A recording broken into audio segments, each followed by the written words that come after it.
இன்றே டவுன்லோட் செய்து உங்கள் ஃபேவரட் ஷோக்களை என்ஜாய் பண்ணுங்க. அவரோட மனைவி பேரு தீபா. அவங்க இறந்துட்டாங்க. இதெல்லாம் உண்மைதானே? ஆமாம்மா. எதுக்கு பாட்டி இதெல்லாம் என்கிட்ட மறைச்சீங்க? மறைக்கணும்லாம் ஒண்ணு இல்லடா. உனக்கு ஏற்கனவே இந்த விஷயம் தெரியும் தான் நான் பேசாம இருந்தேன். இல்ல பாட்டி, எனக்கு எதுவுமே தெரியாது. இன்னைக்குதான் எல்லாமே தெரிய வந்துச்சு. உன்கிட்ட சொல்லக்கூடாதுன்னா இல்லடா. உனக்கு தாலி கட்டுறதுக்கு முன்னாடி அவனுக்கு கல்யாணம் ஆன உண்மைய உன்கிட்ட சொல்லியே தீரணும்னு கார்த்தி அடமா இருந்தான். அந்த நேரத்துல அந்த உண்மை உனக்கு தெரிஞ்சா எங்க நீ கல்யாணம் வேண்டான்னு சொல்லிடுவியோங்கிறதுக்காகத்தான் நாங்கெல்லாம் தயவு பண்ணி சொல்ல வேண்டான்னு சொன்னோம். அப்ப கூட அவன் பிடிவாதமா இல்ல, எனக்கு ஏற்கனவே கல்யாணம் ஆன உண்மை ரேவதிக்கு தெரியணும், அது தெரிஞ்சு அது கல்யாணம் பண்ணிக்க ஒத்துக்குச்சுன்னா நானும் கல்யாணம் பண்ணிக்கிறேன். இந்த உண்மையை ரேவதி கிட்ட இருந்து மறைக்கிறது நான் அவளுக்கு செய்யற துரோகம், அதனால நான் ரேவதி கிட்ட உண்மையை சொல்லுவேன்னு சொல்லி உன்னைய பாக்குறதுக்கு வந்தாமா.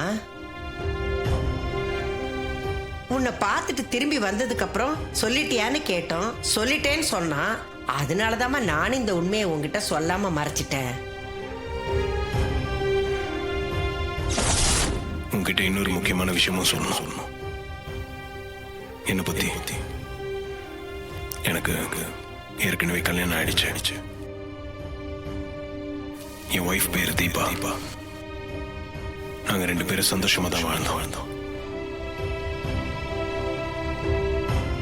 இந்த கல்யாணம் நடக்கிறதுக்கு முன்னாடியே உங்ககிட்ட எதையும் மறைக்க கூடாதுன்னு தான் எல்லா உண்மையும் வந்து சொல்லிட்டேன். இதுக்கு மேல முடிவு எடுக்க வேண்டியது நீதான்.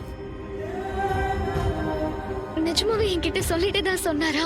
ஆமா கண்ணு, உன் ரூமுக்கு வந்து உன்கிட்ட எல்லா விஷயத்தையும் சொல்லிட்டேன்னு தான் வந்து சொன்னான். பாட்டி, அப்ப இருந்த மனநிலையில அவர் என்கிட்ட வந்து என்ன சொன்னாருன்னு எதுவுமே எனக்கு தெரியல. அப்ப நான் சுயநினைவோட இல்ல. அவன் உன்கிட்ட எந்த விஷயத்தையும் மறைக்கலம்மா, உன்கிட்ட சொல்லிட்டு வந்ததாதான் சொன்னான். அவன் சொல்லும் போது பாரு, இப்பதான் சொல்ற நீ ஏதோ நினைவுல இருந்தேன்னு. அவன் இப்படிப்பட்ட துரோகம் எல்லாம் செய்ய மாட்டாமா. அதுவும் நீ அவனோட தாய் மாமன் பொண்ணு, அது எப்படிமா அவன் உனக்கு துரோகம் பண்ணுவான்?